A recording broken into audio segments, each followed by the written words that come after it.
In the world of law enforcement, the badge represents honor, integrity, and the promise to protect and serve. But what happens when those entrusted with upholding the law become its greatest transgressors? Join us as we delve into the riveting and often unsettling stories of corrupt cops who found themselves on the wrong side of the law, facing the justice served by their fellow officers. Armando Trevino. A shocking incident back in May 2019 in Bexar County, Texas. Corporal Armando Trevino, a sheriff's deputy, was caught red-handed in full uniform, engaged in a drug deal. Investigators from the Public Integrity Section observed a jail inmate trying to arrange a narcotics trade directly inside the jail during a phone call. The events that followed were nothing short of astonishing.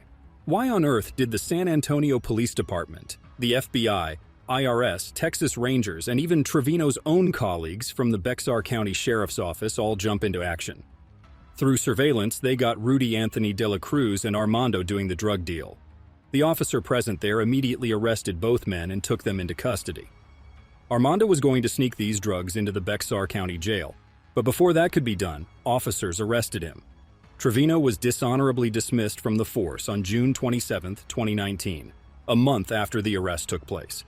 It is speculated that Armando's side business was going for a while. The sheriff, Salazar, said Armando went to great lengths to conceal his involvement in the drug deal.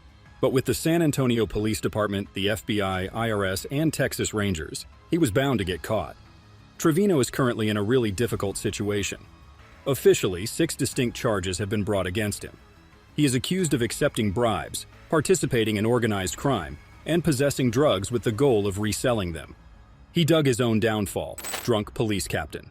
In Oklahoma City, a surprising incident occurred on March 12th involving Captain James Matthew French, a high-ranking police officer. Around midnight, Sergeant Christopher Skinner noticed French's SUV swerving without signaling. When questioned, French mentioned his rank as a captain and repeatedly asked Sergeant Skinner to turn off his body cam, a request that raised eyebrows. Sergeant Skinner, true to the protocols of law enforcement, continued to record the interaction. This story highlights the importance of transparency in the police force, even in unexpected situations. It's a reminder of the dedication of officers like Skinner to uphold the principles of their duty. Sergeant Skinner asked his companion officer to complete the mandatory field sobriety test. To no one's surprise, the captain failed the test. Later, he confessed that he had maybe 3 or 4 beers.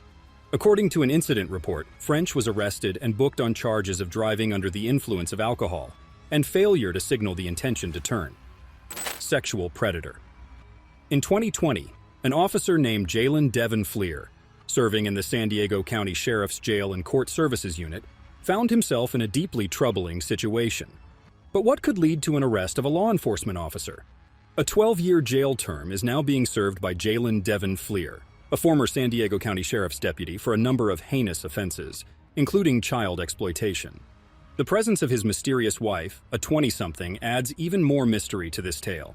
Their kid, who was born in 2019, the year before Fleer's arrest, is 1 year old. His wife's name is still mostly unknown, and it's unclear whether she was aware of his illicit activities. It's probable that she was unaware of his double life, as he kept his sinister side hidden while working as a deputy. It was found that he had 4 victims were involved, all between the ages of 9 and 14.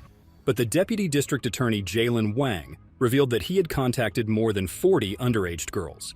He did this mainly through Snapchat and forced them to be introduced to their friends by offering money for it. You would think he would have at least hidden his identity, right? Well, he didn't. He showed it off like a badge of honor, which made the girls even more scared to speak up. On July 24, 2020, Fleer was charged with 20 sex offenses involving 4 minor victims, and in May 2021, he pled guilty on all counts. Judge Michael Popkins said, "I have never seen a more despicable set of facts as I've seen in this case."